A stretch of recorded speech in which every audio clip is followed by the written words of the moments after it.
All right, everybody, good evening.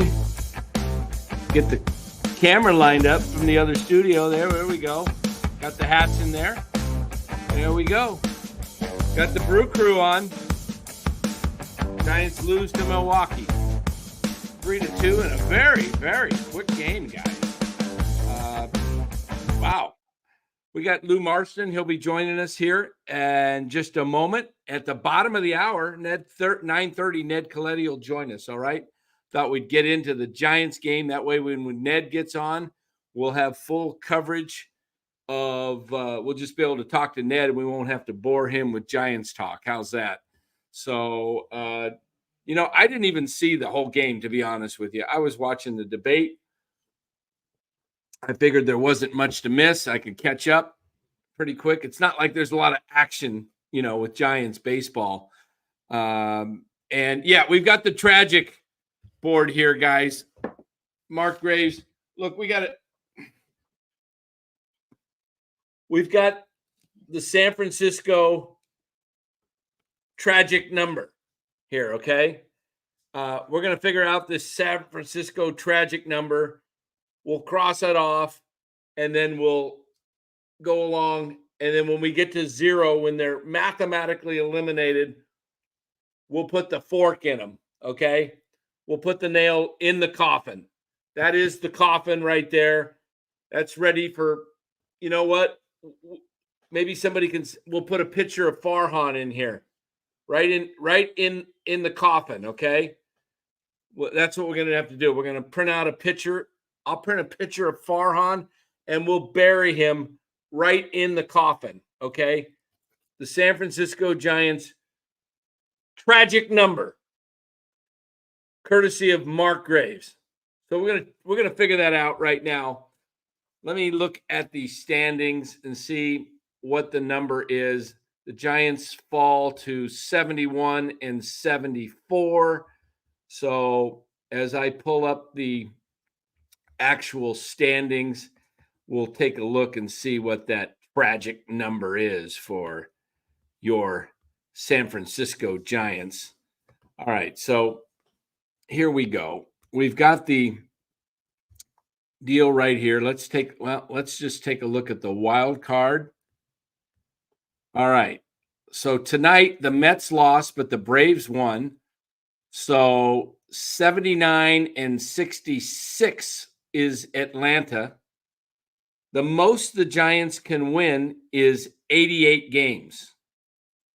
Okay, so the most the Giants can win is 88. So the Reds, to get to 88,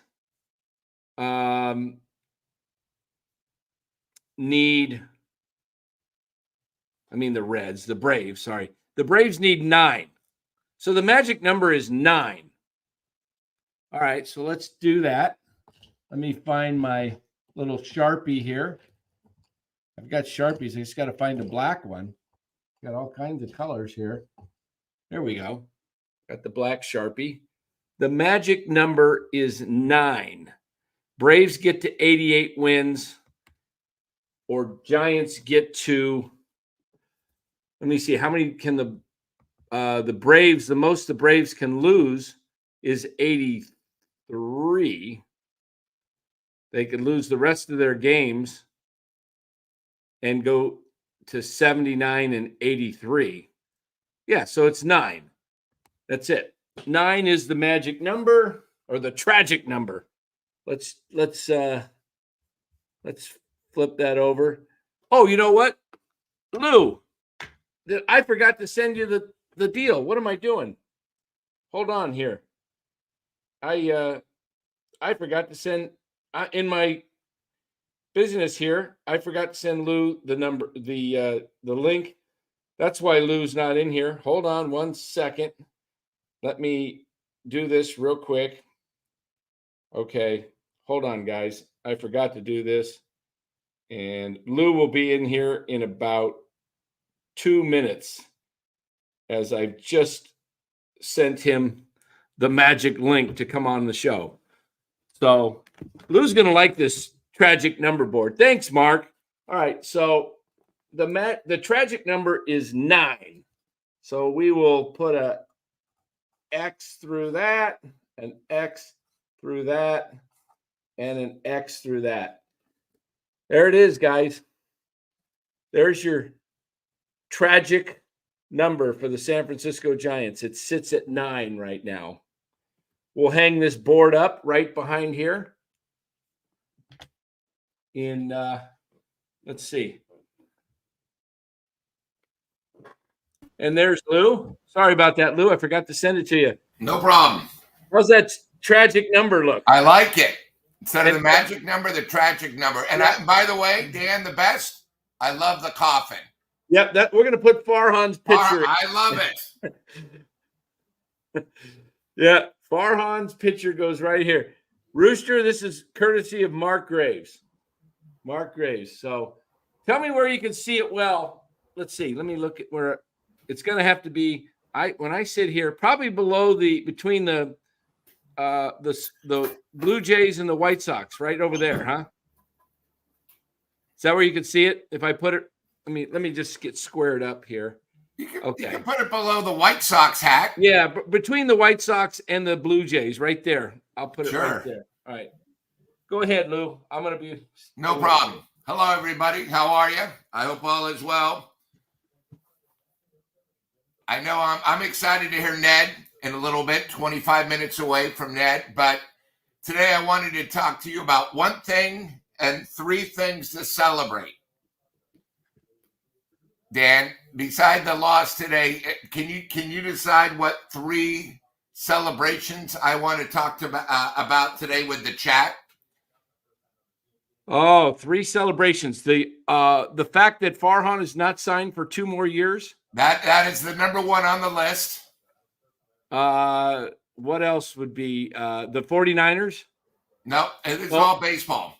Oh, baseball. Okay. Yeah, number 2 is this will be it. We will no longer have the Tuesday night creamsicle uniforms. Oh, yes. That's right. They're getting new ones, huh? Yeah, I don't know why they need new ones. This is a thing that everybody hated the first 3 games, then we couldn't lose, and then all of a sudden we got back on. And, we got on the roll. But, this year, just to tell you how great our year is, just like everything else, a losing record. Not only with Snell starts, but when we wear the creamsicles, we had a losing record. 4-6 this year. So, of course, the excuse is the uniforms must be getting old, so we got to come up with new ones for next year. Plus another way to sell. They obviously aren't selling too well. Yes. So yeah, and what, Bub, I saw that. The announcer's claiming 25,000 tonight. There wasn't more than 12,000. We keep talking about this because the Giants, I think they're personally have been lying about the attendance because they don't want to tell everybody that, that nobody's going unless they do the $10 jobs. Tonight, at one point, Dan, there was still at game time 3,700 tickets on StubHub, $50 or less to get in. Wow. So that tells you something. Okay, well, you know what I'm going to do? I've got to take care of a little bit of business. No problem. I'm here. Ned comes on. I'm going to just have you fire away, cover tonight's game. Let me know when you get on, and I will fill in for a while. Yeah, I'll leave the camera in there so everybody can take a look at in fact, I'll get it a little closer so you can take a look at the tragic number here. Let me move the table back. Hold on here. Oops. We got Low Steve calling here. Hold on here. I'll take the call. All right. No problem. And then turnkey, you're right. It's tickets sold, not actual attendance. So I think, the Giants, but that's what they don't tell you. They want you to think there's 25,000 out there tonight. But yeah, it was bad. It was typical Giants. Big homestand after a day off and a whopping 4 hits. And like usual in the 9th inning, winning guy at bat. We got a guy on, and what does Kratman do again? Yeah, that's right. Nothing. This guy is always up in clutch situations, and he never comes through, except for the one game against the Miami Marlins on the Saturday night in the 8th inning. The Giants are down 1-0. He actually got a 3-run triple. That's the only time all year that he actually hit. So, we're going to keep bringing it in. And that 6-year deal, like Dan said, I think is a joke. He's going to be 32 next April. That means he'll be 38. The guy can't hit now. How is he going to be in 3 years? So nothing can do. But overall, I hope everybody else got a chance to watch the game. Again, another bullpen game with Rupp starting. Nothing impressive. And it's getting sort of old. These first innings, I've never seen a team that literally almost gives it 5 runs in the first inning every single game. What we should do is just take the other team first innings and we'd be wealthy. So, but yeah, I thought, Giants are a disaster. It's almost over. I still think Dan's call where, Milwaukee's good.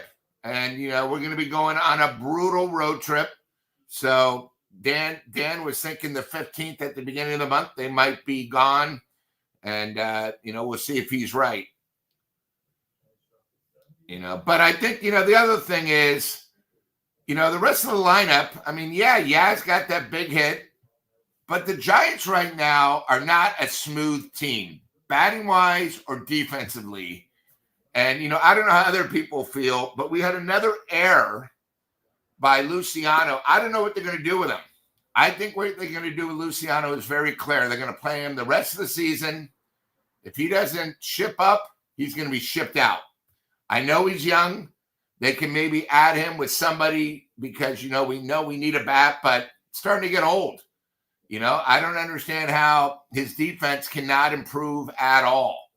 So I don't know how other people feel, but, it's getting ridiculous. And, when you look at tonight, Luciano, again, 0 for 4, another big error. And then I think our other problem is we've come to the point, Dan, perfect. It looks good. Our catching situation, I know Dan talked about it, but boy, he cannot hit right-handed at all. He was in another clutch situation. I believe it was the 6th inning and a weak rounder to third. Didn't even run the play out. Easy double play. So, what are you going to do? The other thing I wanted to celebrate tonight, I saw something. I don't know if anybody else had a chance to watch the A's game, which I only stayed up. I only watched it till the 12th, but they did something the Giants would never, ever do. Okay. They have, of course, the way the extra inning works. You start off at second base. They put a bunt down. The guy bunted for a base hit, so they went first and third. The next guy up, in fact, the next pitch, they bunted again to the left of the pitcher. The pitcher scrambled, fell down, never got a play off, a run scored. The next pitch, they bunted again. They got the guy out at first, but a guy went to second, they scored. So they actually did 3 consecutive bunts. It was on 4 pitches and scored 2 runs. That's how you win a ball game. Basic baseball.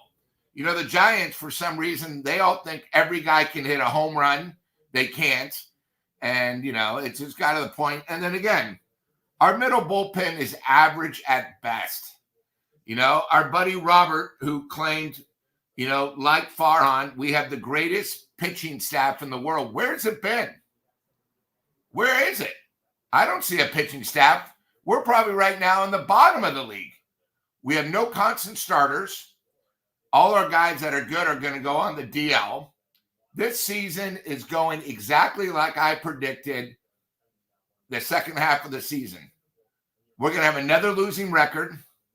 That's 9 out of the last 10 years, guys. Sorry, since 2015, the second half of this season, we've only had 1 winning record. That's pretty pathetic. And, of course, when you got Farhan at the helm, where he thinks, we don't need to do anything, it's a disgrace. So, I think, what does the chat think? the other night we talked about what the Giants can do. So right now, with our team, we have Chapman at third. Okay, that's it. I guess Yaz could be maybe our fourth outfielder. But with Lee coming back, what do you guys think our outfield should be? I also think we need a first baseman. Late night Lamont is not the same player. Fitzgerald, who knows how he's going to be another year in. I think, definitely with Snell leaving, we definitely need another arm. I don't know how Webb's going to be next year. He's going to pitch 200 innings. He pitched 218 innings last year. And again, we bring it up where the Giants have a losing record when he pitches. Trust me, he is a great pitcher on my mind. He's great for us.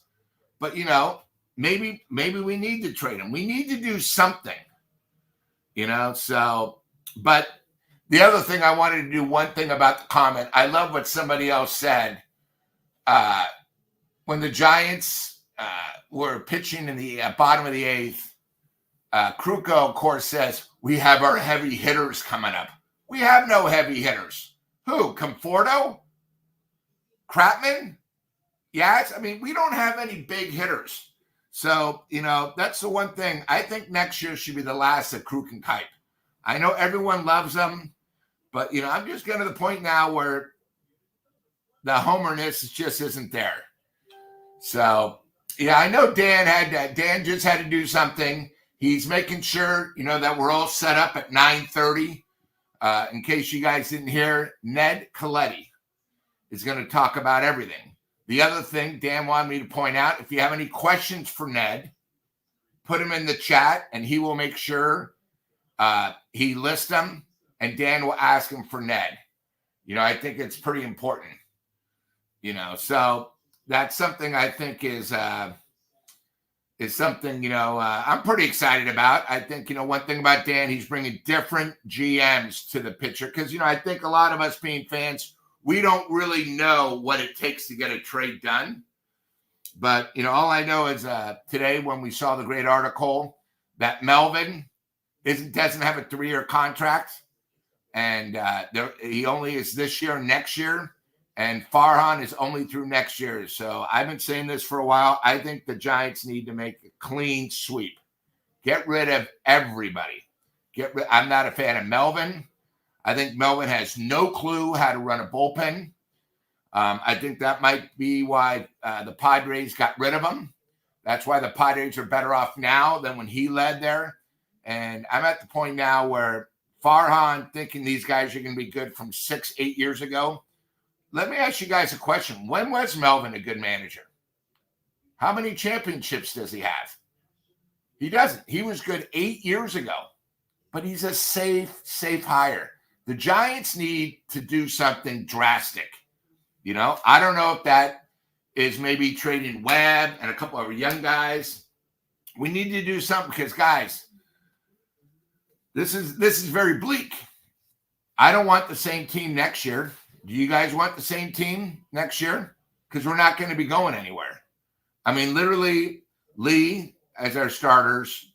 I could see Lee, maybe Fitzgerald batting second the way he does the bat. Ramos, probably Chapman, Bailey. But, Bailey needs help. I think Bailey's gotten to the point now where he can only bat left. I see him bat right, and it's bad. It's someone that's not used to, hitting both ways. I could tell. He's not that good right-handed. I'm not even sure what his average is. I bet you it's not more than 200. But, Bailey's good for right now what we have. But, who knows how he's going to be in a couple years. We don't have any stud player. Look at everybody else in our division. Even Colorado has some stud young guys. They have Bryant, but he's always injured. But at least he's sort of a stud. They got a good leadoff hitter. We're not even sure what our lineup is. You go to San Diego, studs everywhere. You go to the Dodgers, studs everywhere. So I think one of the guys brought up, Mitchell and Ness. Melvin was the best Farhan could do. It's got to the point now where the Giants can't keep getting these guys because they're friends of the program or they live in the area. We need guys that can actually do the job. And I'm sick and tired of getting these guys that are coming off Tommy John surgery. Oh, he's coming off shoulder surgery. Oh, he was good 6 years ago.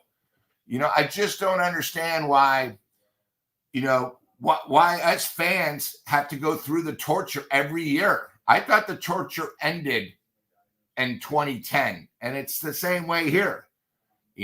Me being a season ticket holder, I go to these games, and when I speak my mind, people get upset. It's just kind of the point where, it's bad. And again, there's no future. I don't know. Red asked a good question. Who catches next year? Murphy, Kurt Casale, Sable? No. You know what it is? We need maybe trade for one. I don't want Kurt Casale. First of all, Kurt Casale, when the Giants picked him up, was playing AAA, guys. He was playing AAA.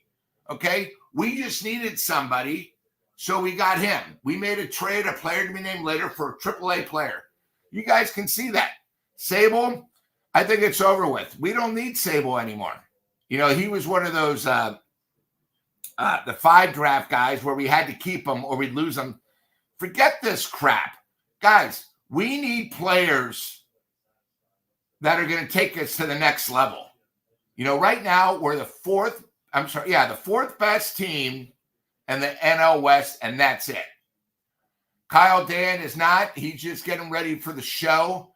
In 10 minutes, we have Ned Colletti. Ned's a great guy, great talker, and I think, one of you guys might want to ask, Ned, what's the difference between working for the Giants and working for the Dodgers beside payroll?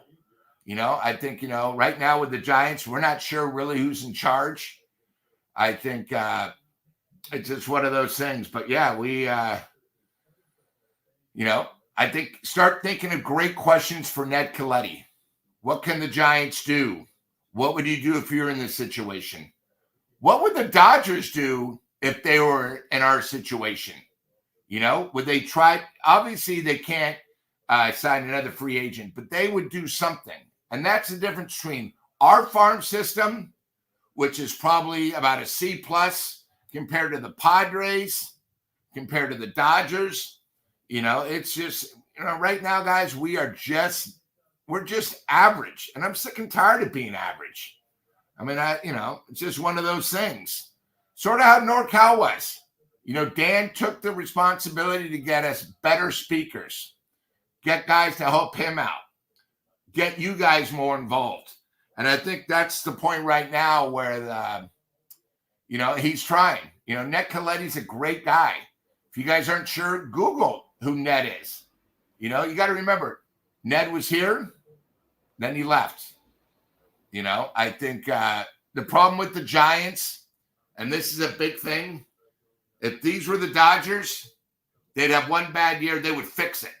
They would never settle for mediocrity. The Giants, they're happy.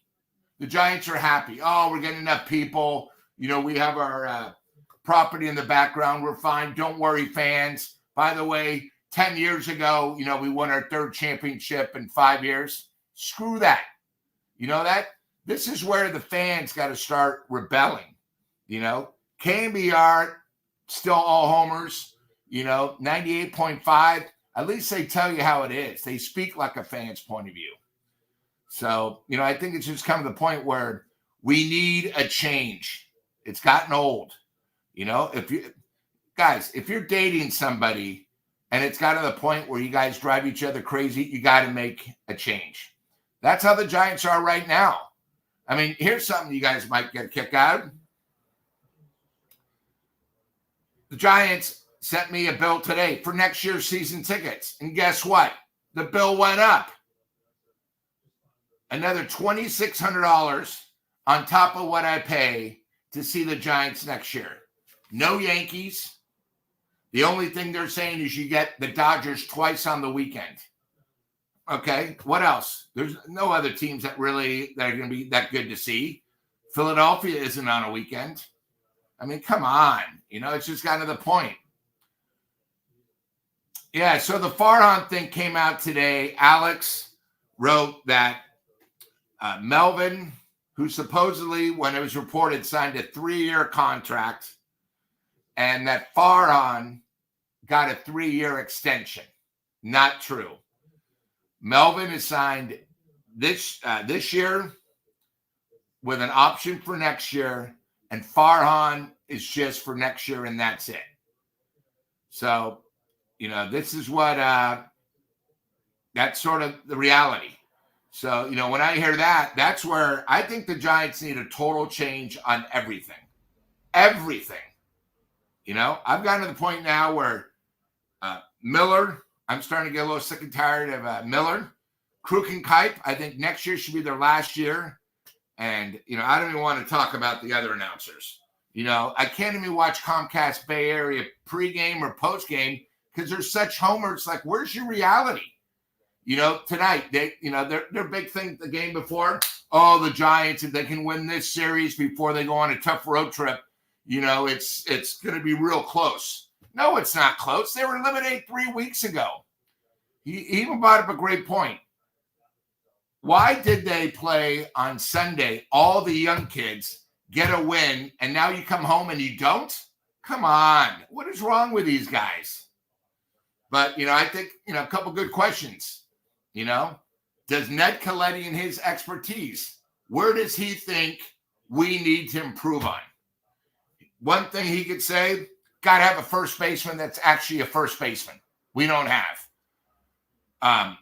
If you're going to use Kratman at third, you got to get a solid first baseman, Gold Glove, anything you can. The infield's got to be the key, especially with someone like Webb who throws so many sinkers. You need the defense behind him.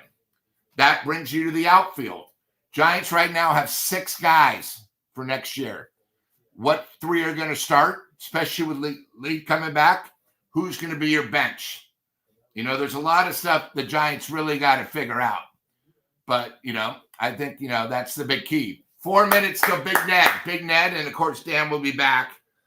But, again, tonight, 4 hits. Again, this is at home. The Giants got 4 hits. That's pretty pathetic. I can understand if they're at Milwaukee, but 4 hits is just not that good. Okay? So, you guys just got to remember that. All right, let's check out the let's see any of the comments.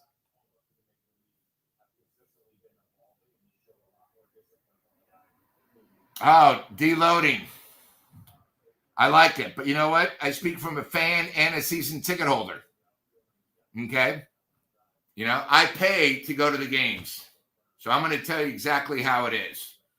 I'm not constantly complaining, but what are you going to do? But you know what? I love baseball. That's why I keep watching it. Tonight I had the A's game on. I was watching the Dodger game on TBS. And then I was watching the Diamondbacks. I want to see history. That's what makes baseball so unique. We might see the first 50-50 player ever who was so close to being a Giant at one time. Right? But, when was the last time you thought you would see a guy hit 50 homers and steal 50 at-bats? Never been done. Just another thing the Dodgers are going to have over us. So it's, it's one of those things, guys. I love baseball. I'm excited. The one thing about baseball I'm excited about, playoffs right around the corner. We're going to have Ned coming up pretty close. I like it. Robert Brown, you love baseball, so you're going to keep your seats in section 108? That's what it's about. I'm in section 124. But it's, we told you guys at the trade deadline, that was how it was going to be. And we talked about the September schedule for literally 2 months. That's how difficult it is, guys. We told you we're finally going against teams 500 or better, and you see what's happening. No more Colorado on the schedule. That's just how it is. Dan, these guys are fired up. I told them, try to I'm back. questions to send to you that you could ask Ned. Because it's yes, I did hear once you. in a lifetime opportunity. Yes. I got a lot of questions for Ned. I'm curious, I don't want to put him in a rough spot, but what's going to be when, with the Dodgers ownership, with the Yankees ownership, with the fan base put up with 1-6. Mediocrity. Yeah, it would never one happen. winning Look at season San Diego. in 6. The Giants are always ahead of San Diego. We can't even sniff them anymore. Places sold out every game. Right. They make trades at the trade deadline. They're the only game in town. We're the only game in town. And, we're just not the same. Then you might have to get a new highlighter and then to celebrate it, the last one in red. Maybe you know what I'll do? Maybe I should circle where they're at now. You think I should do that in a different color where they're at? Sure, why not? Would that make sense? Guys, should I circle the 9 so you guys can see what's going on? Let me see. I got an orange highlighter. You can circle it in orange. That's appropriate, right? Orange and black. The end of the uniform. Celebrate. Here, let's right now the magic number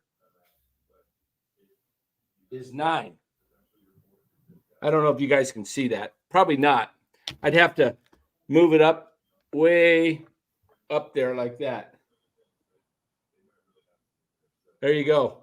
We'll just do it like that. I'll move the camera here and there. Perfect. We'll put everybody's there, and then there's the tragic number. Tragic number is 9. Oops. Come on. I'm going to end up knocking my water over here in a minute. That won't be good. So let me get the air down here too. Man, it's been I didn't even bother to watch most of the game tonight. I was just a whopping 4 hits. Yeah, it went so quick, man. The game was over in like 2 hours and 5 minutes. Yep.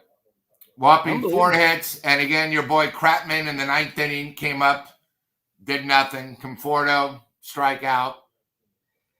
Yeah, I mean, they're getting their tee times ready.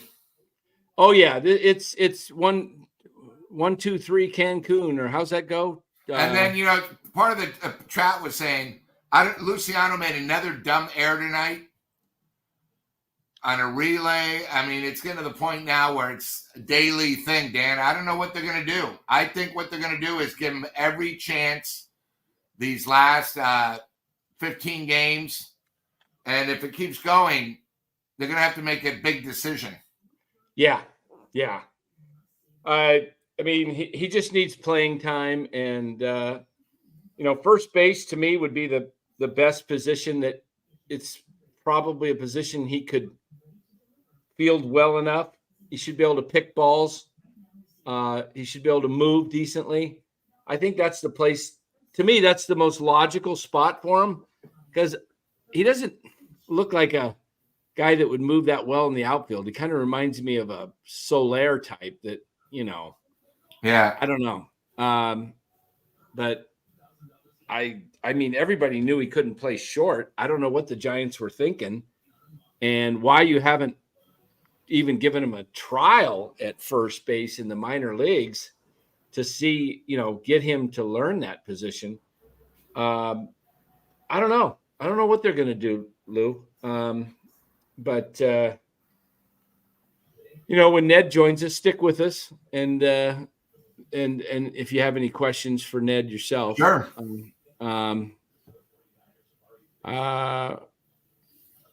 Jake wants Robert Rothberg to talk to Ned Colletti. How are we doing in the chat? Oh wow, we got a good number. Hey, if you guys are watching right now on YouTube and you haven't hit the like button, hit that like button for us. It really helps the algorithms. Make sure we'd love to get to 75 to 100 likes. Everybody over on X watching, I know there's several of you watching on X right now. If you wouldn't mind going to the YouTube channel and hitting subscribe, that would be greatly appreciated. I maybe end up wrong regarding Chapman's batting average. You're right. He's hitting 250 right now, Robert. If he hits anything over 240, I'm wrong. I said he would hit 220 to 240. We'll see. He's still got how many games left? 17, 18, 17. 17 games left.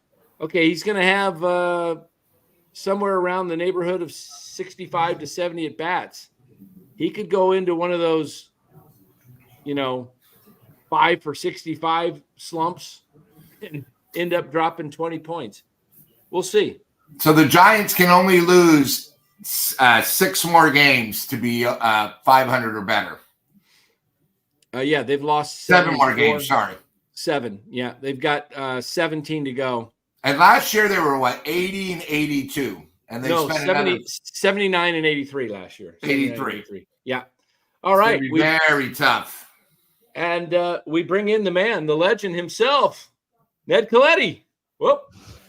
We had 2 people hitting you. There he is. All hey, right. what's happening? Hey, Ned, how are you? We're doing okay, guys. What do you got on, a Brewer hat tonight? What is that? I got a Brewer hat on. Yeah, I always wear the winning team's hat, man. I can't support losing, Ned. Oh boy. Yeah. Hey, look at this. We got one of our followers made us a Giants tragic number. It's down to 9. 9 more losses or 9 more wins for the Braves or Mets, and there's the coffin, and we bury the Giants. You are tough. We're tough, but hey, you know what? I'll tell you what, if this was New York or LA, they wouldn't be putting up for this. They wouldn't put up with this. I can guarantee you that. There's no way they're putting up with 1 winning season out of 6. Really, if you want to go back, it's 1 in 8 now, because they lost in 17 and 18. So they've had 1 winning season since 2016, and that's 2021. That is not the San Francisco Giants way. That is just not acceptable. And I don't know of any top organization that would settle for that. But we bring you in. How you been? I'm doing okay. Thank you. Getting ready for hockey season. Ready for hockey. Yeah, we're certainly thank goodness that hockey's coming and football's here. So we don't have to do Giants talk all year long. We got 49ers. I was on with Larry last night. We did a good post-game show. Niners looked really good. So that was exciting to see football come back. But this is a tough time of year, isn't it, for losing clubs? Oh, yeah. Oh, yeah. When you know you're not going to make it, it's tough to keep going, tough to keep playing, tough to keep interest. May have some younger guys that fighting for opportunity. But if you're a veteran and you're signed, you're not fighting for a contract, your mind can wander a little bit. Guy like Ramos, though, this is still a big 2-3 weeks left for him. He's had a great year, right? I think. Yeah, he's looked great. Yeah, he's played really well. Maybe the silver lining to the season, right? I mean, he's from an offensive standpoint. Yeah, no doubt, no doubt. He has looked really good, and it's just a matter of stringing some more bats together and getting ready for next year and learning more and more, what he's going to have to do in the offseason for adjustments. And, there's some bright spots. You have Fitzgerald's had some bright moments. Chapman's had a really good year. I know they signed him for a long time. I mean, I'm okay with the signing. I'm not personally okay with the years, but that's me. 6 years, a lot of guys start to fade at 32, 33. They start to bat speed just a little bit less bat speed. When you sign a contract like that, you gotta hope you're gonna win during that player's heyday. Right. You're going to have to get a division in there. You're going to have to get some postseason play to make it, worthwhile, no matter what team it is. True. And they're also, I don't know how that works, with their budgets. I mean, I guess that's all inside management. They have to figure out what their budget's going to be, if they're going to be willing to spend I think the Giants are in a tough position personally, Ned, because they have the money to spend, but do they want to spend the money? This year, they gave Farhan their highest payroll in the history of the club, and it didn't pay off. So do they want to run that back next year? Because to get a star player, they're either going to have to trade for one or way, way overpay, or ideally develop their own. They've got this kid, Bryce Eldridge, that's making a lot of noise down in A ball. Now he's making the same noise in Double-A, and he's probably not ready next year. He might make a cameo next year, but he should be ready to go in 26 on the current trajectory he's on. But we look at the National League West, and we see stars up and down the Dodgers lineup. The Padres have stars. The Diamondbacks have a lot of hitters. And one of the exercises we did last week, we looked at the strikeout rate, the K rate of each team. Forget Colorado. They were horrible as the Giants. But every man in the Giants starting lineup currently over 20% K rate. You look at the Padres, the Diamondbacks, and Dodgers, several in the teens and lower teens. You can't have a lineup full of everybody swing and miss. That's why they have runners. That's why they get 1 for 14 with runners in scoring position, because they don't make productive outs. Nothing good happens when you don't hit the ball. The only thing that's worse than a strikeout is a double play. Right.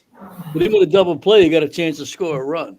Mm-hmm. Exactly. So it's frustrating to watch, because and Ned, why is that some teams can develop stars and trade for stars and sign stars, and some teams just can't seem to get that?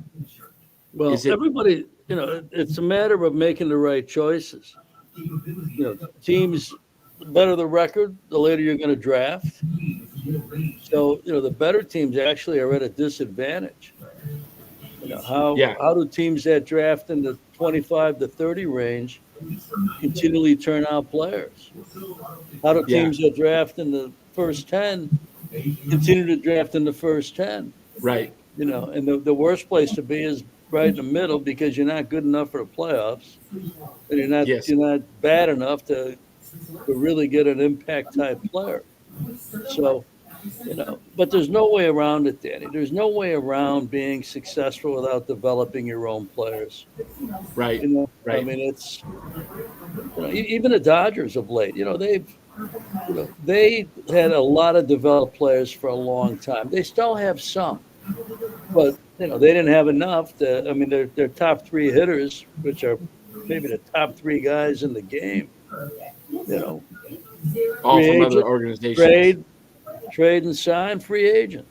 Right. So, you got to be able to develop that, or you got to have pockets so deep in a franchise that is a marquee franchise in a city that's going to draw 50,000 people every night to be able to do that.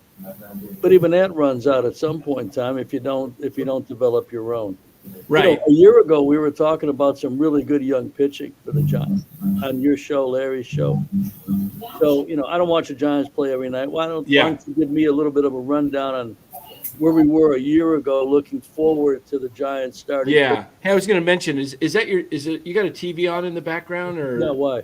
Oh, I'm hearing something. I got nothing on.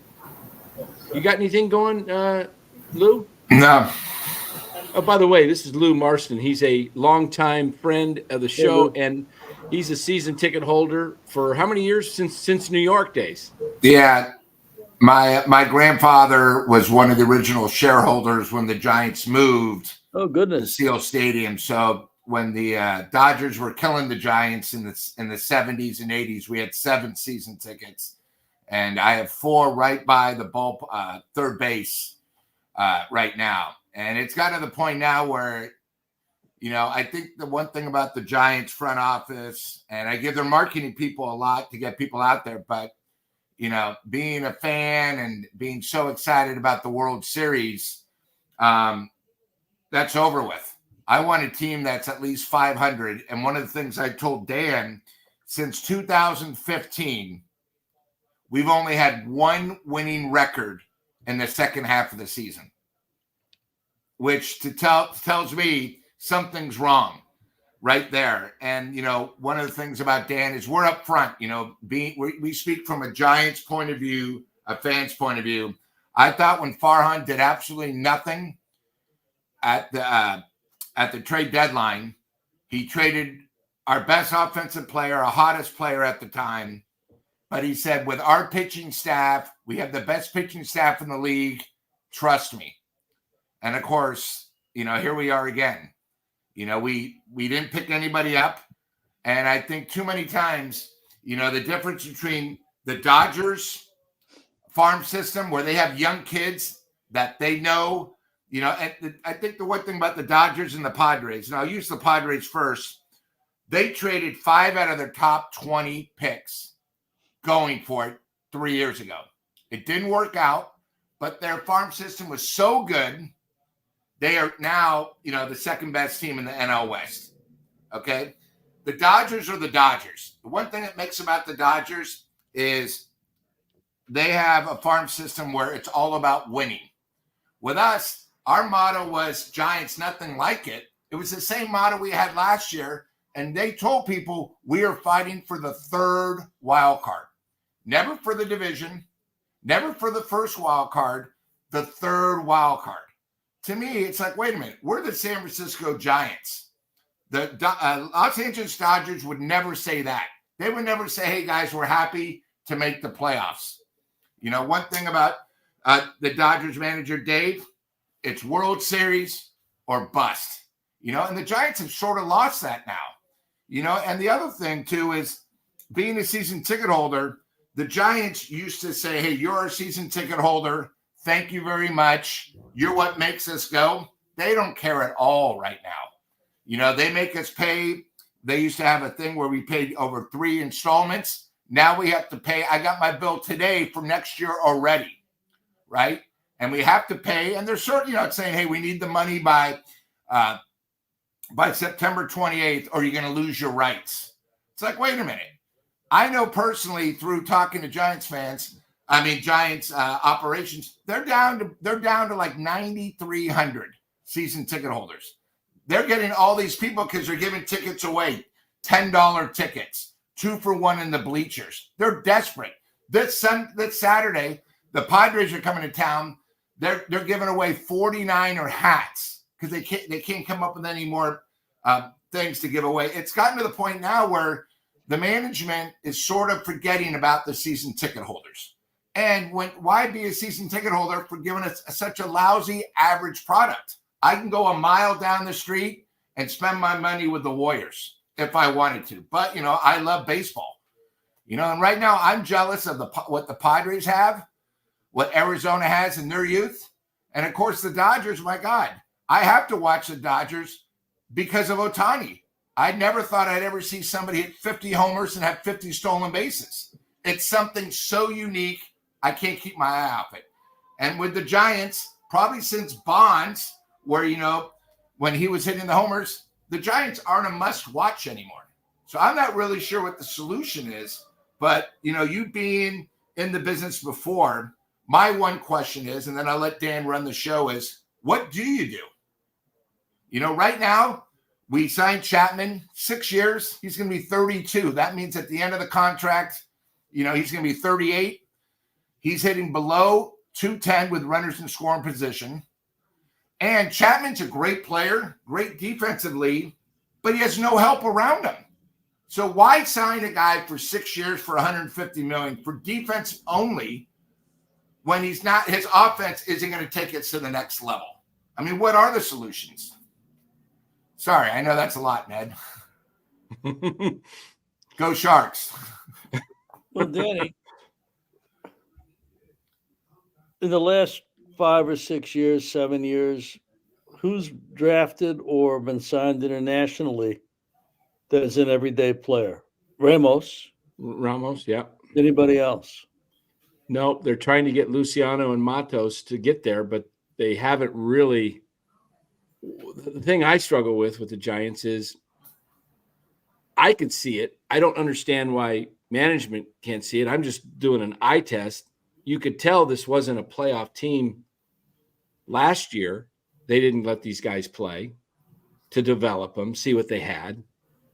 This year, same thing. I'm not saying, what I say is we don't know if Matos and Luciano can play. I'm not saying, hey, you got to play them because they're stars. They may be flops, but you don't know until you play them, and play them not one game here, sit 3-4 games, play them. No, you give them 300 at bats and you play them for, 80 straight games and see what you got. And then it's like, okay, we got to reevaluate. These guys aren't what we thought they were. We got to either, try and trade them and put them on someone else to be a sucker and take them, or we just got to cut bait and go another direction. But you can't. Each year they've done this. Now this is the second year that they've not played the young guys, Luciano and Matos. Their top international signings in 2016, 17. I think it was 16. Yeah, they came before Ramos. They signed these kids as 16-year-olds, and they were top ranked in their system, but they don't play. They're giving them a chance now, but it's like, not much. I would have been playing these guys 70, 80 games. I want to see what they got. And so I can make the distinction. You know what? We got to go trade, or we got to go sign some free agents aggressively, because the guys we thought were going to be there, they're not it. But how do you find out, Ned, if you don't play these guys? Well, you can't find out if you don't play them. Yeah. And this has been the frustration of many fans. Yeah. Especially, Bart was really one we thought we believed in, or we believed the hype. And of course, we traded him. Ned, I do have one other question. How important was the Giants losing David Bell when he left the Giants farm in charge of the farm system to be the manager of the Cincinnati Reds? Can one person leaving that mean that much to the farm system? Well, David Bell is one of my favorite people in the game, and much respect. I don't know that one person has that much impact on an organization. It's like, does one person have that much impact on a lineup? Does one person have that much impact on a rotation, on a bullpen? I think it's more of a collective effort. Is he terrific at what he does? There's no doubt. Does he do it the right way? And there's no doubt. So, there's he's certainly a commodity. But you got a chance to be a major league manager. You're not going to stand in the way of somebody doing that.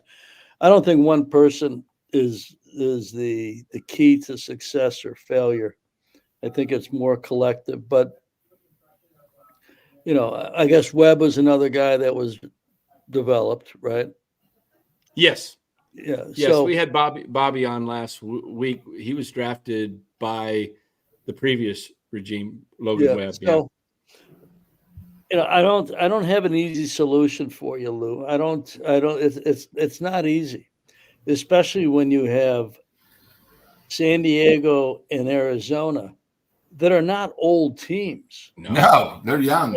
They're both in a chance to be better next year than they are this year. Yep. Right. I think last I checked, the Giants were maybe 10 games back of those teams. Right. And, the Dodgers are still another, length ahead of them. So, there's no easy answer to this. You've got to become a destination. For free agency, you've got to become a destination. You can't give somebody $20 million more to come to your place than the competition. If it's all about the money, then you know what? It's all about the money. And, you want players that certainly want to be paid well and commensurate with their abilities, but you don't want them going someplace only because this franchise outbid everybody by so much they couldn't say no. It's got to be about the culture, which is Yeah, what you're saying. It's tough. So there's no easy answer for this, and but it's a lot easier to answer when you sign or develop draft players that are big league players that come up and play. Because even the two kids you're talking about that haven't really had a chance this year, you don't necessarily know who they are, how they're going to do it. But there's a whole nother piece of that. How are they going to do it for a 162 game season? Yeah. That's a whole nother thing people don't talk about. Right.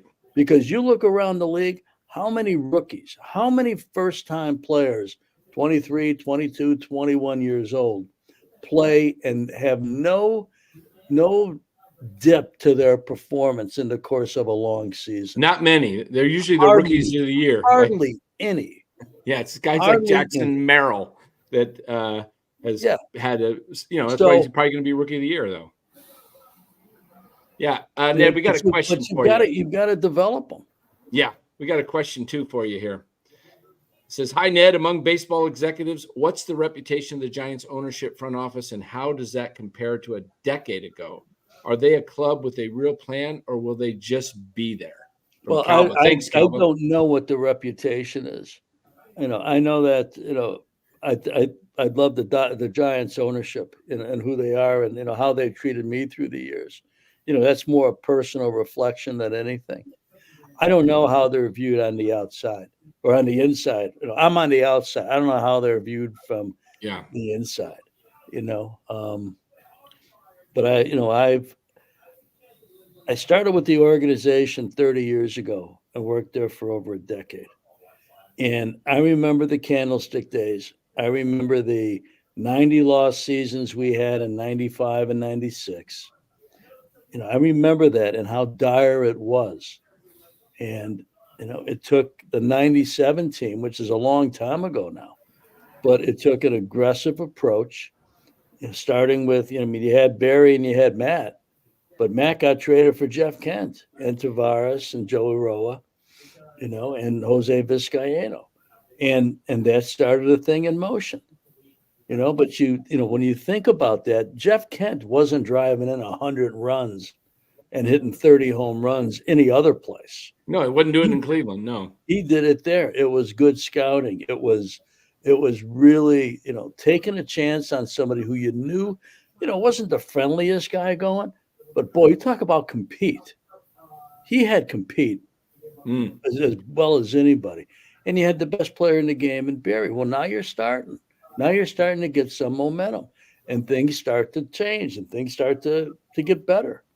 But, that year, and I did the same thing my first year in LA. I went and I signed players that were really good players at one point in time who had a fierceness to their play. Kenny Lofton. You guys remember the 02 team. Signed him in LA. Nomar Garcia-Parra, one of the great right-handed hitters of the last 30 years. Billy Miller, who you guys know very well. All those guys. And they brought character. They brought culture. They brought they were talented and they loved to win. But they hated losing more than they loved to win. And it changed the entire culture of the organization. That was 2006. I think since 2006, think about this, and you just mentioned something a couple minutes ago. Since 2006, which is 18 seasons ago, right? They've had one team under 500. One team, and that was one of my teams. We were going through the bankruptcy. We were 80 and 82. We were one win away from being a 500 club. You could have gone for 18 years without ever being under 500. Wow. That's what they've done. Let me ask you a question here. This is kind of I'm looking at when the Giants, Al Rosen was there, and then it was Bob Quinn, and then you and you and Brian. Who sets the tone for the organization, the baseball club? Is it the top, the POBO, what they call him today, president of baseball ops, or yesterday's GM, or is it the manager? Who sets the tone for the organization as far as the attitude, the culture? It's collective. You can't have, in my opinion, you can't have the leader of baseball ops that doesn't have the fierceness and the fire to compete. And the manager's got to be the same. And they have to be willing to disagree, respectfully disagree, to get to the right answer. But they have to have a fierceness. I can't tell you how many times Sabes and I sat in Candlestick, or even in some great years at Pac Bell and SBC, the AT&T Park, even through great years, where we would sit in the office till 3 o'clock in the morning, trying to figure out how we were going to get better by the next day. I mean, it crushed us. Even when we were winning 95 games, to get beat, I mean, we had to figure it out. You know, we traveled with the big league club, both of us. If we won the game, we probably went out, had a glass of wine or two, and got back to the hotel at 1 o'clock, 1:30. If we lost, we were walking the streets till 3 or 4, trying to figure out how are we going to get better? How are we going to turn this up a notch with proven players? Not with the roulette table, not with rolling the dice and hoping to hit on something. No, but with proven guys that knew how to play. Andres Galarraga, Ellis Burks, bringing in real pros, and we're fierce and winning players, and that's where the culture began. Yeah, this is what I saw as a fan, and I'm sure Lou saw it up close too, being a season ticket holder all those years.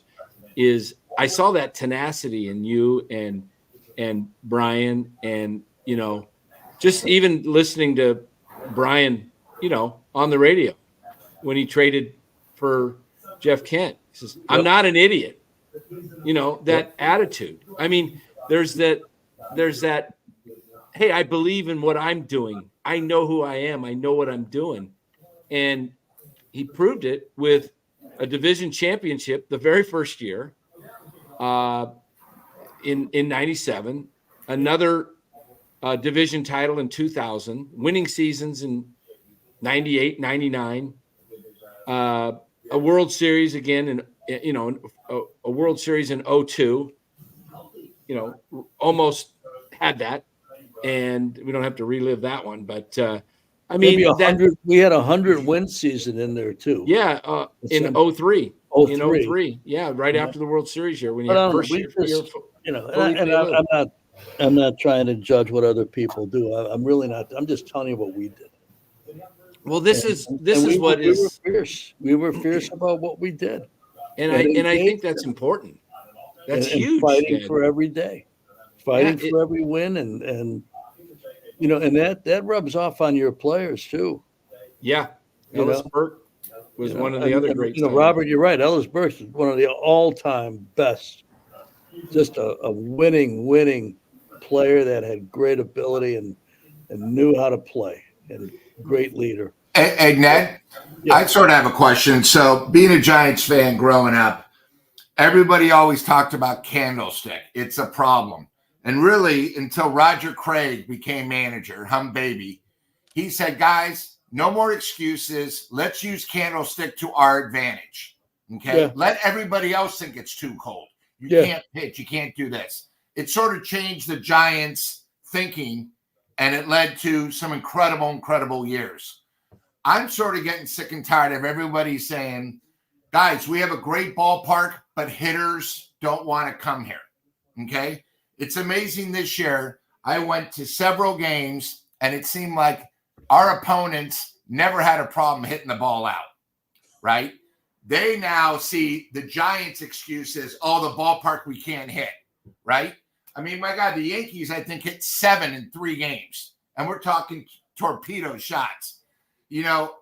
Could that be a problem where the Giants in their heads keep thinking, we have such a great ballpark, but we can't get hitters because of the ballpark? And so many of these last years, it's always been about pitching, But when you get someone like Snell, you got to do a deal to get him so unique. Hey, we'll give you a 3-year deal. After the first year, you get up. We obviously know Giants aren't going to sign Snell. He's going to go to the market, go to the best thing. Boom. What can we do to try to get these guys? Do we have to maybe trade? I'm just throwing this out there. Someone like a Webb and maybe a couple of our young players to get a bat. Because with the Giants, we're not going anywhere just on pitching right now. If we're going to sign Chapman for 6 years and we get great defense, we need a bat to actually help him out. So, because he's not a number 3 hitter like he is now. He's more about 5 or 6 in the Giants where he should be. What do you do? Hum Baby did it where we changed Candlestick around. I loved it. There was nothing better. They did the quad to Candlestick. They did everything, right, to make it our advantage. How can we make it's still Oracle Park at least this year? What can we do to make Oracle our advantage? And how can we get hitters? Well, for many years, it was to their advantage. Yeah, it won 3 championships, yeah. And, when you go back to those Candlestick teams, I mean, think of Robbie Thompson and Matty Williams and Kurt Manway. I mean, these guys played hard. All through the youth. I mean, they were Will Clark. Oh, my Will Clark. Him and Robbie both got called up that year. I don't know. I can't tell you about the personality of your club, but I know those people. And you talk about Candlestick and it being nasty to play and people complaining about it all the time. Yeah, okay. But you know what? Those guys I just mentioned, and there were many others. Kruk. I mean, my goodness, how he competed. Or right. All these guys, they had no excuse. They just wanted to win, and they were going to do all they could to win the game. And that's how you look at it. Excuses don't work. They just don't work. People don't care. Right. One of the things that I have been, one of the things I really appreciated about Brian and you guys made the tough decisions that weren't popular trading Matt Williams. It was a tough thing to trade, a homegrown fan favorite, but you knew that you had to do something to improve the club. You had to get more assets. Well, we couldn't afford to keep them both, really. Right. More than anything. If it wasn't budgetarily, we probably kept them both. Yeah. I look at this situation with this Giants team and I look and I say, okay, what is it that they need? And it's obvious that they don't have the bats. You look at all the teams, I got the playoffs up there, all the teams in order right there, the hats, you look at every team at the top, they all have hitters in their lineup. The Yankees got Judge and Soto, and they got Chisholm now, and they got Stanton. And the Dodgers, they've got the big 3. And then you add Will Smith and Max Muncy and Teoscar Hernandez. They got like 6. And, Jackson Merrill, the rookie of the year for the Padres, bats 7th in their order. Arizona's got hitters. Up and down. The Giants have a, first-year guy in Ramos that's done well as a guy that's hit pretty well. But you need at least 2 other hitters on this team. And I'm thinking, how do you get that what do you do when you don't have that and you can't sign them? You've got to trade. and I'm thinking, okay, what's the Giants' best assets? They don't have anybody in the minors that everybody's clamoring to give up a star hitter, but they got one guy that everybody wants. And I'm not suggesting that you have to comment on this. I'll say it for myself because, I think they should use Webb as a piece to trade because they can rebuild, start the process of getting a couple of top 100 prospects and start rebuild. I've always said, pick a lane, either rebuild it or go for it. Stop this middle of the road. Because this 78 and 84 crap doesn't work. It not only doesn't get you anywhere near the playoffs, it gets you in the middle of the draft.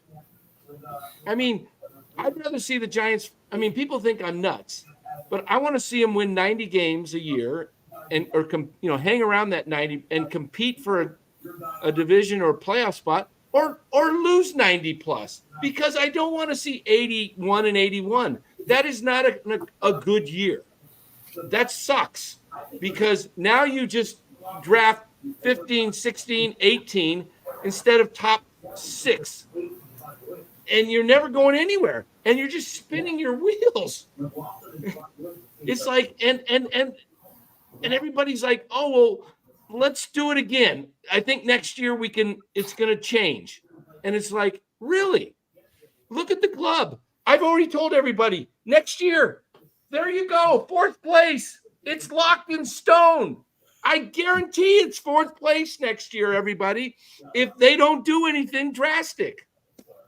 Okay, I'm off my soapbox. But the good thing, the tickets went up for next year, Dan. $2,500 more I got to pay. I just don't get it. I don't understand the mentality of a franchise that has won 3 world championships in the last 14 years, and they just going to live off of that, and they're satisfied. I you know what? Tell me anywhere in life where you can, I've been in sales all my life. Tell me where I can go and be like near the bottom of the sales group for 6 years, and they just keep paying me. They're just like, hey, come on back. Yeah, you're welcome. Come on back. We think you're going to do it next year. We believe in you. But yet we won't play the young guys. Make it make sense.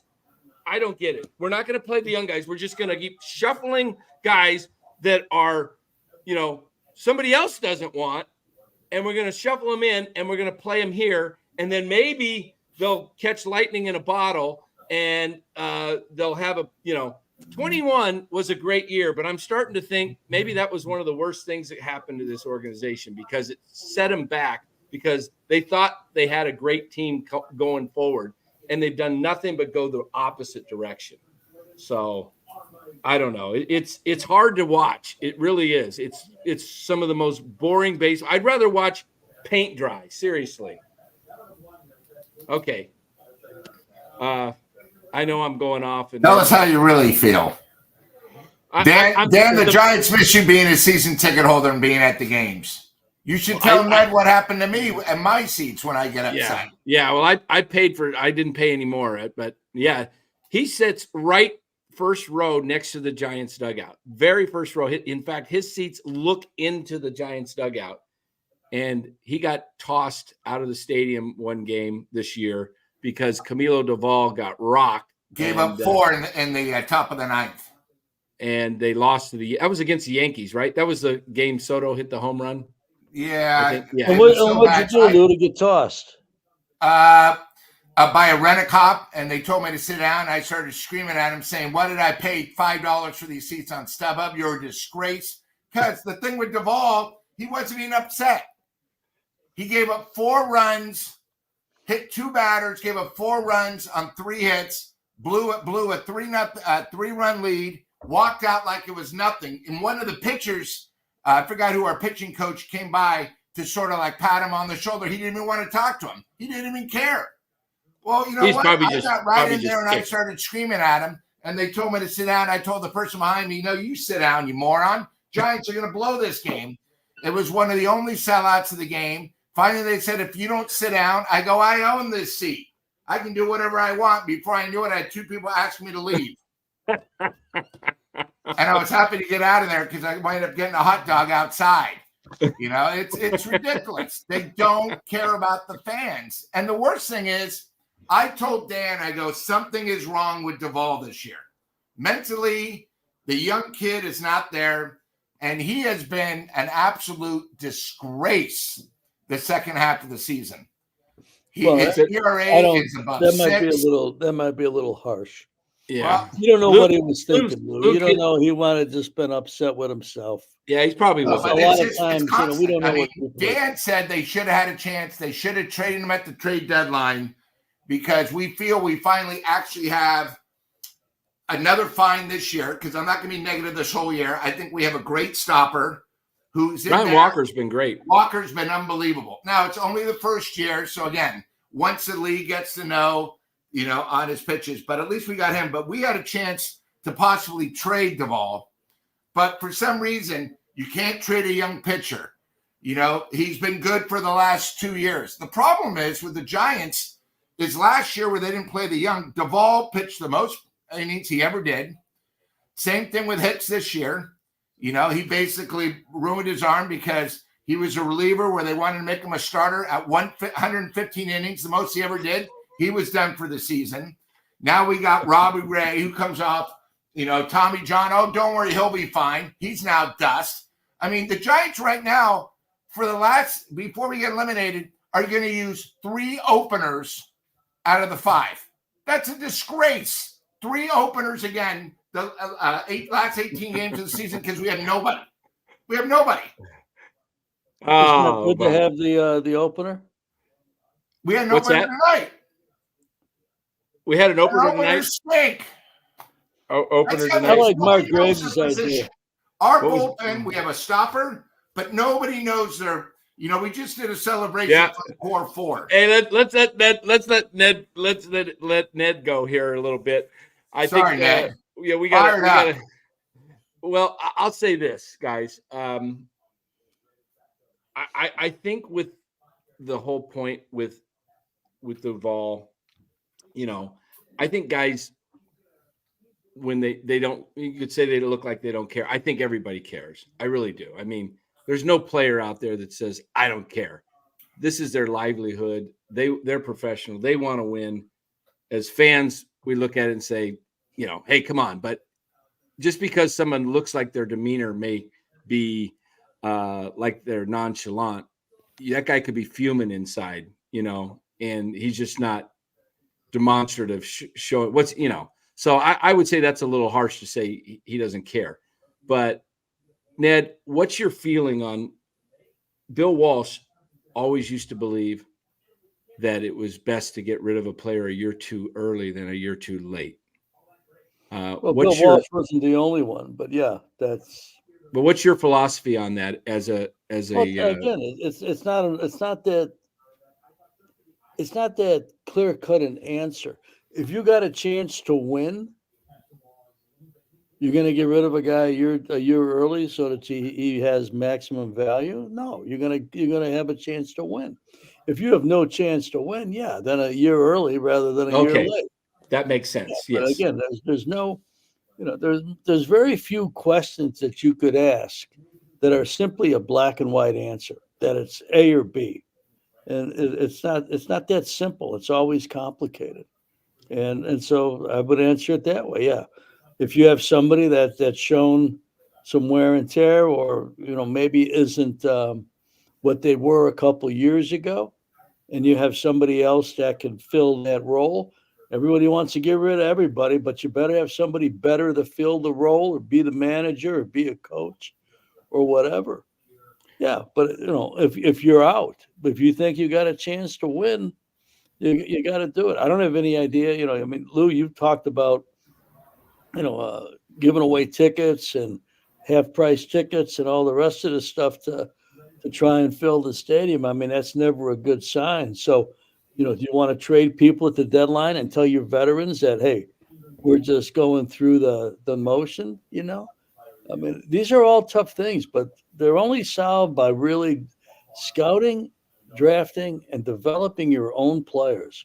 And then filling in a gap or two with the free agent. Because then free agents, you start winning 90 games, free agents are going to want to. Yeah. We signed free agents in Candlestick Park. Think about that. Who wanted to come to Candlestick Park?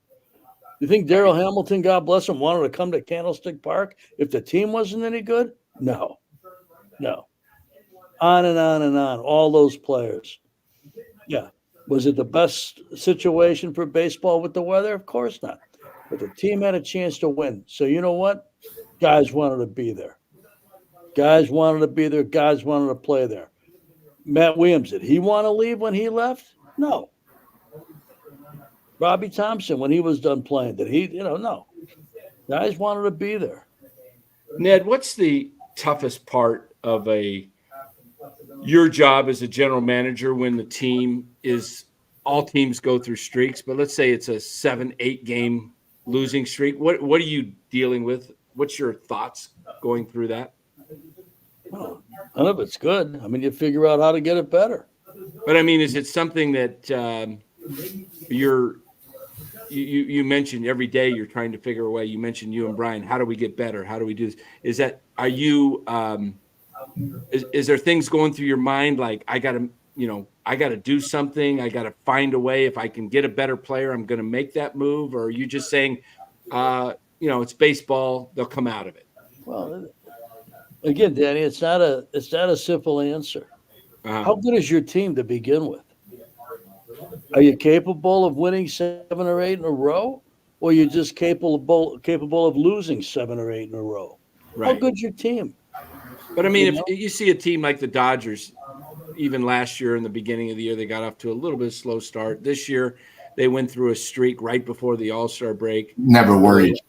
Yeah, I didn't either. I said they're going to crush the Giants out of the break because they're going to be fired up. But when you have a team like that, do you just say, okay, you're going to chalk it up to a lot of guys? Well, you're going to go through ups and downs. You're going to go through situations like that.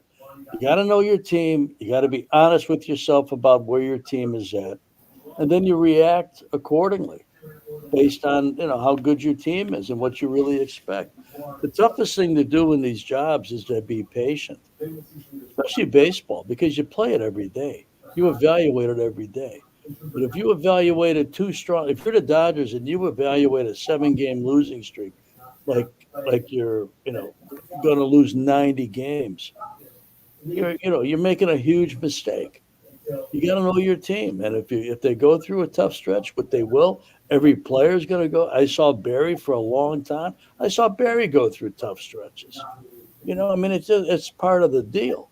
But you got to understand who your players are and how good your team is.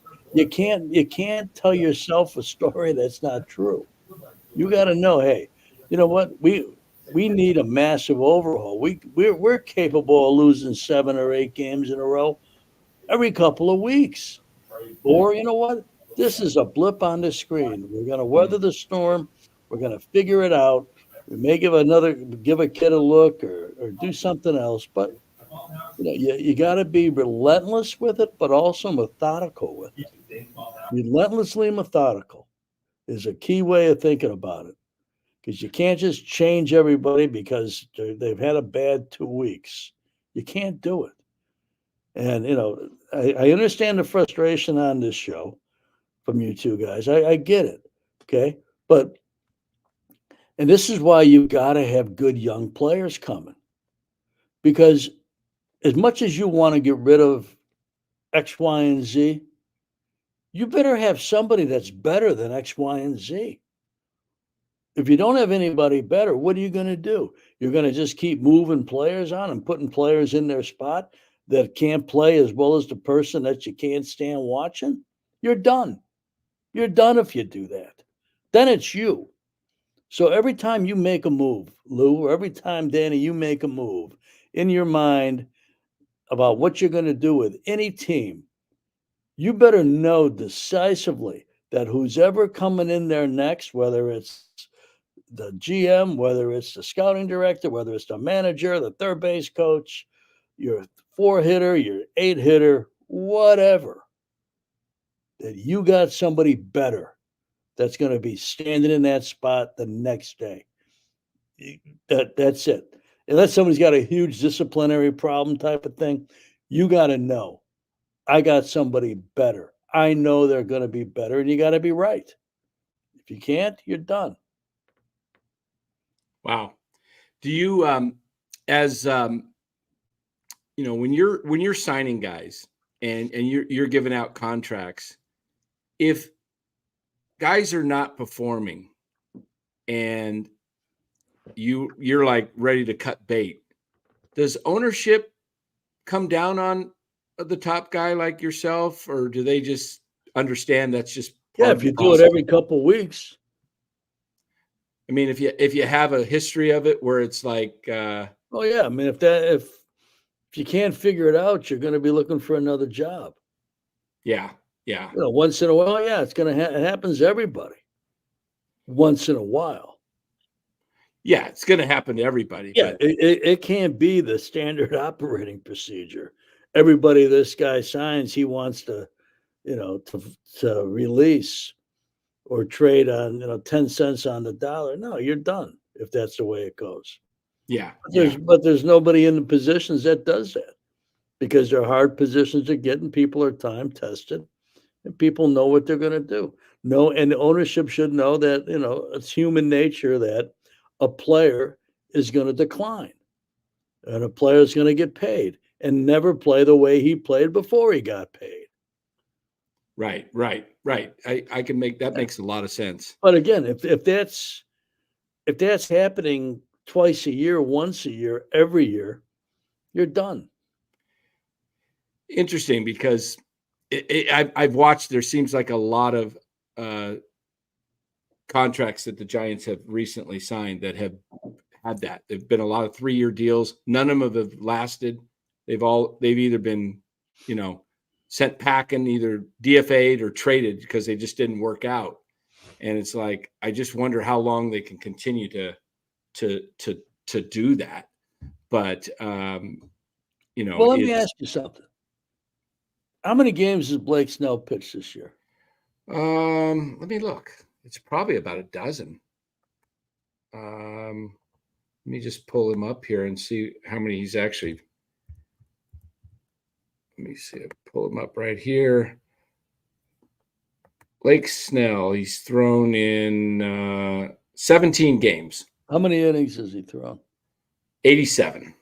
Okay, so it'll probably be over 100 innings. Right. Okay. What's he going to walk away from if he leaves? 32 million, I believe, next year is his opt-in. So what's the going rate then for a guy that throws 100 innings? Is it more than 32? No. No. Not close. So why don't you answer the question then? Why would he opt out? Well, I think he's going to opt out simply because he was injured the first half. He got a late start out of spring, then he got injured, and then he came back and was like as dominant as any pitcher we've seen in the last 40, 50 years over a 6-game stretch. And I think people see that's in him. And I think he's probably looking for, his last big pay contract. He's probably looking for a 3 to 5 year deal that'll give him the guarantees he wants. So, excuse me. Yeah, bless you. Well, if the Giants offered him 30 times 6, does he stay? I think he would. Absolutely. I think he would. If they offer him 30 times 3, does he stay? That would be if they added it onto the next year, maybe. I think if he had 4 years, because he's got next year he can opt. If they added, I don't think he would take a 3-year deal. I don't think Boris would do that. I think Boris is going to look for. I mean, Boris is pretty smart. He's already set the market for his other client, Alex Bregman. I mean, Matt Chapman just got 6 years and 151. So Bregman's got to be thinking, I'm younger. I've won championships. I'm more productive at the plate. I've got that in the bank. Well, I think you undersold Scott. I don't think he's sort of smart or pretty smart, whatever you said. I think he's very smart. Yeah, I think he's above. Yeah, he's above. Yeah, yeah. No, he's already got Bregman. He's already got him. He's got him. He says, I just set the mark. I wouldn't, and I have no clue. I'm just a nobody, just shouting out my own thoughts. But I'm thinking, I'm in sales. I bet you Boris would have settled for 4 years on that Chapman deal. If Farhan said, no, we're only going to go 4. You can test the market. I think he would have come back and said, okay, because nobody signed Chapman last year. It's like, what do you? I don't know. That's just me. I think I just look at it that way. I just think, nobody wanted him. Why are we bidding against ourselves right now? Anyway, I got time for one more question. yeah, we got a thought here. Let me give you a thought here from this was from Los. Good evening, Ned. Godfather 1 or 2, Brando or De Niro, and flashbacks. Oh, I gotta say 1 or 2, probably 2, but one is a great scene setter. 1 sets up 2. Love the horse scene. Yeah, I wouldn't put 3 in there at all, obviously, but yeah, 1 or 2. I don't want to pick 1 or 2. Brando or De Niro? Ooh. Brando was pretty good. De Niro got better later. There you go. So, and then we got a super chat here. He said he'd rather rewatch the 96 and 97 Giants over far. Okay. Thanks, Fluffy. I'd rather watch the 97 Giants over the 96. Yeah, I think so. That 96 team 96 was. Giants, this time of the year, we're calling guys up from the instructional league. That's right. You guys ran out of players, didn't you, on the 40? That's incredible. Yeah. Oh my goodness. Yeah. Do you like the old 40 roster in September where you can bring up everybody, or do you like it now where they can only bring up 2 guys? You know what? Even though I was with teams that could bring up more than 2 guys, it befuddled me how it was the only sport I could ever think of that one team played with more eligible players than the other team. If you were playing big market for a small market, you could have 40 guys on your team and the other team had 28. I mean, how is that fair? Going down the stretch, you're trying to win in games, Right. The teams that you're competing with, they're watching you just crush other teams because you got, before the pitching rules changed on the bullpen guys, you could bring in a lefty and a righty and a lefty. I mean, you had a bullpen of maybe 15 people in your pen. So I think that it's good that it's uniform now. It was the only sport I could think of that, you had 30 games where you were playing with a different amount of players in the team you were playing against. I don't think that's fair. Wow. And I remember the arguments. Doug Melvin of Milwaukee was a big proponent of it. He says, how are we going to compete? How are we going to beat teams when they got 10 more guys than we've got? Yeah.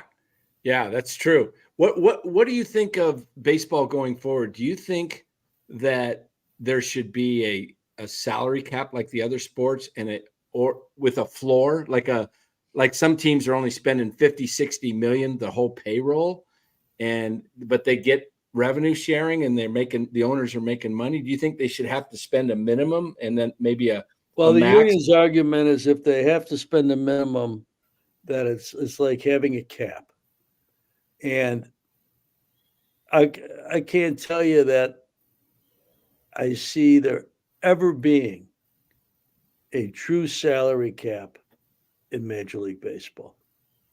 I don't see the union ever going for it.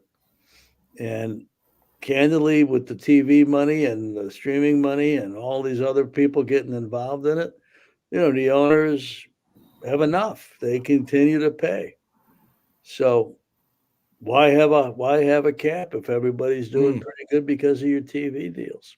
I don't know, but the union will never go for a cap. They'd have to shut the game down so long that people would just, you run the risk of people losing interest because the game's gone. But I don't see that ever happening. Couple quick finals. Do you like the two engagements, only 2 engagements where you can only throw over to first base twice if a guy's trying to steal? Well, a lot of the rules I think were put into place because of analytics. People have been keeping spray charts for 70 years. So people knew guys hit the ball on the ground to the right side. But you know what? They made guys do it. And so, yeah, you shift once in a while. Then everybody's shifting all the time. the game becomes strikeout, home run, walk, maybe, and so, you got to change that. You got to change that because nobody's stealing bases anymore. I mean, the game was, I'm going to sound like, I'm Clint Eastwood, get off my lawn, and I don't mean to do that. It just seems that it was far more exciting to me when you had to put the ball in play, when defenses had to react.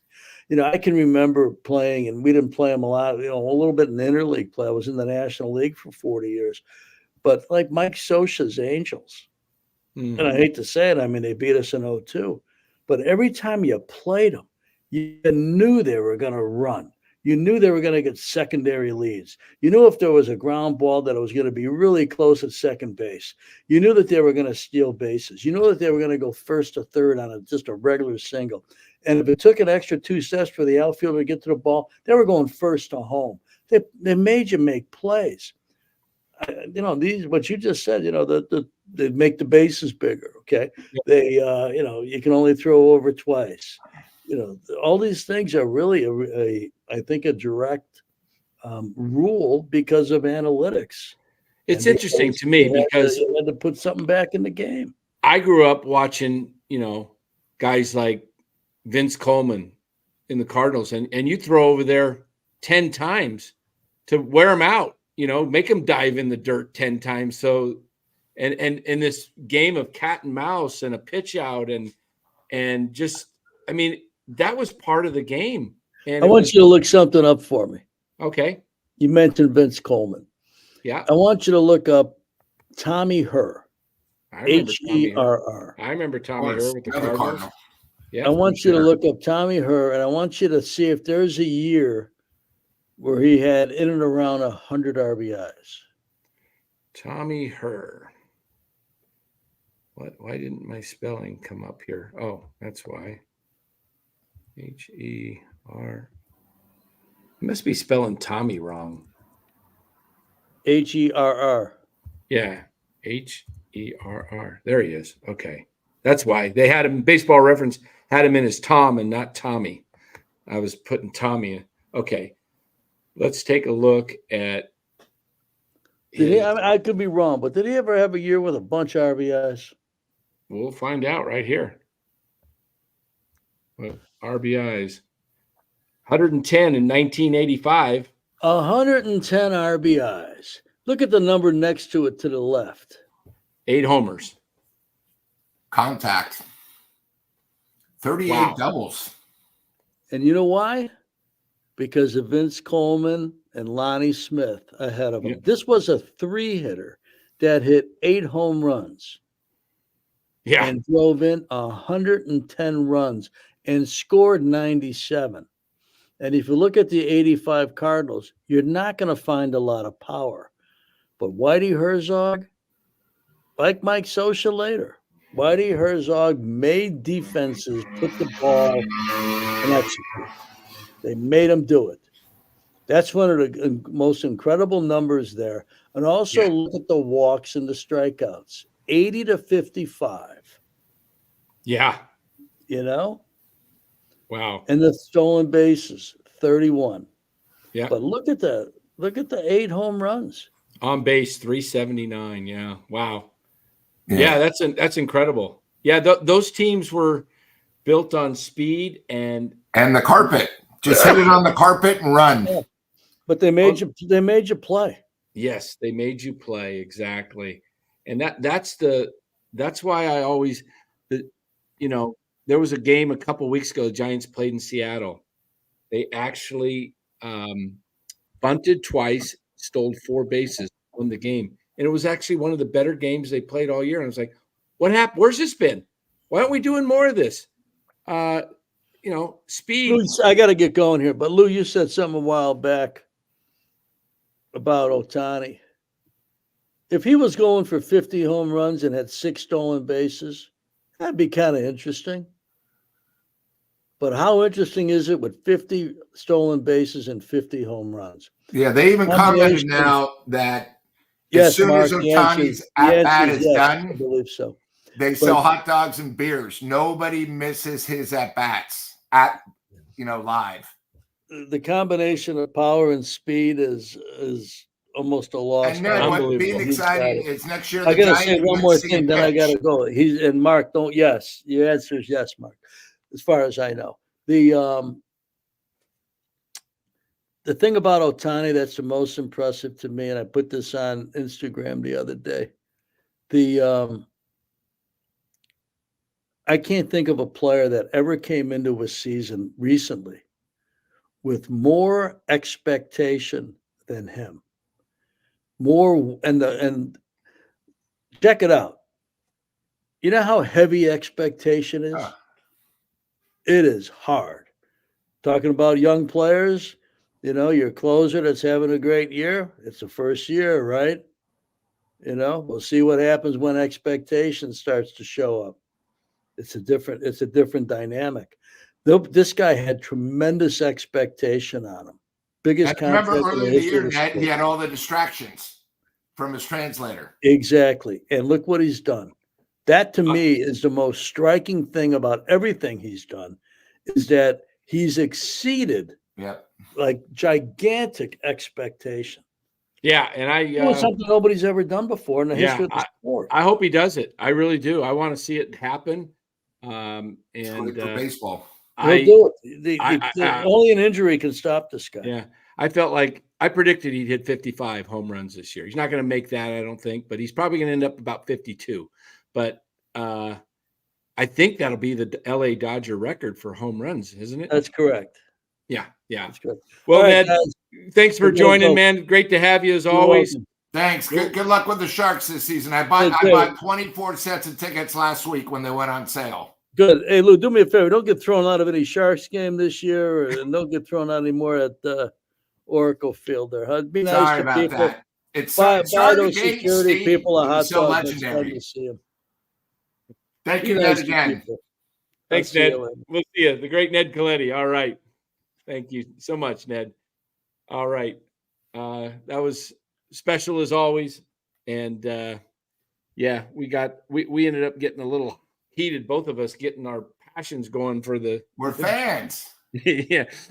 But I always got to remember, we always got to give Ned his time when he comes on here. So we probably went a little too much on ourselves. Sorry, I was starstruck. Yeah. Anyway, that we got a lot of good information there as always. And Dan, I'm just speaking from the chat. That was awesome. Another great interview. Yeah. Thank you. You're spoiling us. What's next? Well, after Ron Rivera, people forget we had Ron Rivera on, the coach. I can't wait to see what you're going to pull next.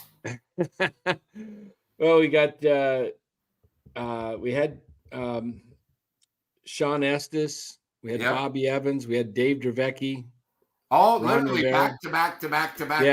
Marty Lurie. We'll come up with some football guests here during football season. Got some of those on the works, but sorry, I had to set you guys straight, but Ned looked bored. Yeah. Yeah, I get you, Mark. So anyway,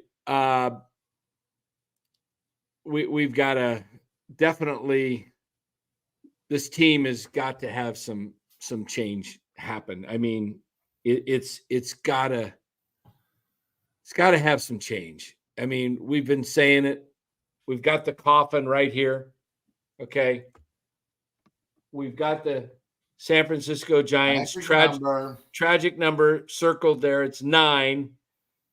Anybody wants to email me at NorCal Sports Network, NorCalSportsNetwork@gmail.com. You can email me, NorCal Sports Network @gmail. I don't know if I have that listed. Yeah, I do. There we go.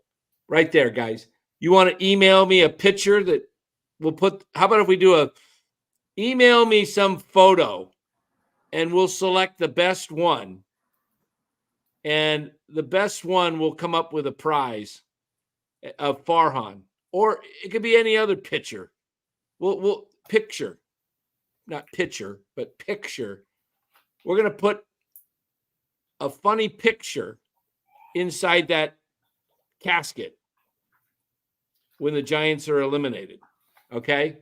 So And what are we going to do the day they get eliminated?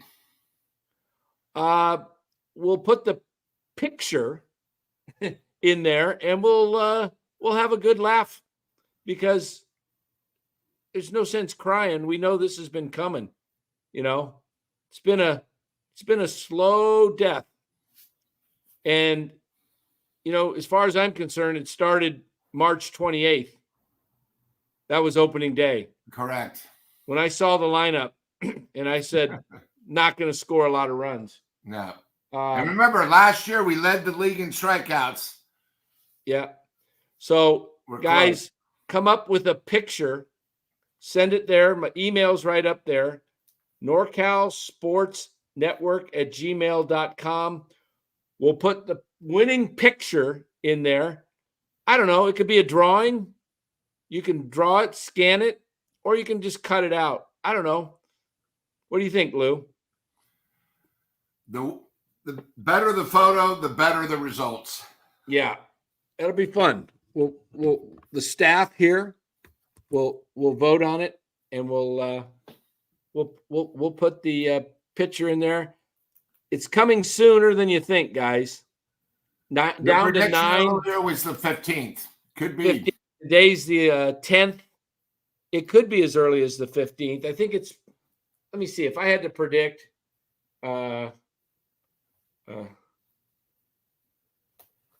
Let's see. Let me look at the schedule. Pull up the schedule back here. Giants schedule. Okay. We've got the Brewers and the Padres. I think they lose 4 games on this homestand. I think they win 2. I think they win a game against San Diego and a game against Milwaukee. And then that'll bring it down to a guaranteed 5, assuming the Mets win and the Braves a couple games. Let's say they win 3 games and the Giants lose 4 this week more. That brings it down to let's see. I think the Giants lose 3 more this week. 3 more. And let's say the Braves win 3 more. That'll bring it down. The Cubs came back and won tonight. That's why Ned was so upset. So the Cubs, we lost another game to them. I think it's going to be later than the 15th. I think it happens around the 18th in Baltimore. 18th or 19th. Probably right around the 19th. Originally, I said it would happen in Baltimore. So I think that's what I said. And here's the thing, Dan. With the Cubs winning tonight, beating the Dodgers are worried about the division now. I mean, if Arizona won tonight, what is that? How close are they? They're not close enough. They're not close enough. I got the standings right here. Arizona is 4, right? 4.5. That's okay. What are the Padres? That's the Padres. Diamondbacks are 5. Okay. I don't see that happening. What the problem with the Dodgers is their starting pitching. Yeah. Wait a minute. Why is this not updated? Yeah, this is updated. Okay. Brewers. But the Brewers are only 2 behind the Dodgers. 2.5 for the second best record. See? And Philadelphia now has the best record. So they're both fighting for that 1-2. That's important for those teams because you get the home field, Yeah. And you get that and you get the bye. Yeah. I mean, so that home field's kind of important. So we'll see how that goes. But yeah. Well, my magic number to win my bet, I just need 7 more losses. That's all I care about. Oh, yeah. Yeah, you got that in the bag. I'm just looking here at. And then, hey, Dan, I just want to say one more thing. Guys, you guys got to remember one thing. We're real fans. It doesn't matter if we're talking to Ned. It doesn't matter if we're talking to anybody. We feel the same way. We want to win. But if we don't know, we're still going to complain the same way. You know, I mean, me and Dan have been fans. I mean, I'm 57. I've been a fan since I was 6. Okay, so 51 years. We've seen the ups and downs, and you know when it's going bad. So we're going to speak our minds. Same way with Dan. You know, Dan? Yep, absolutely. We don't hold back for anybody. Anyway, we shall get out of here, I think. And guys, we'll be back. Yeah, tomorrow night we'll do this again. Catch us.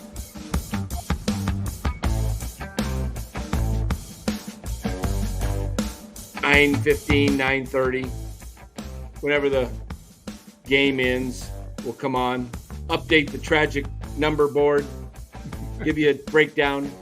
Catch us in the morning.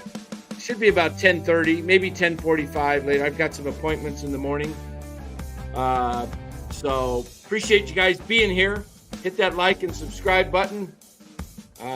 We know you have a lot of choices. Appreciate you watching NorCal Sports Network. So you guys have a great night, and we'll catch you tomorrow. Take care, everybody.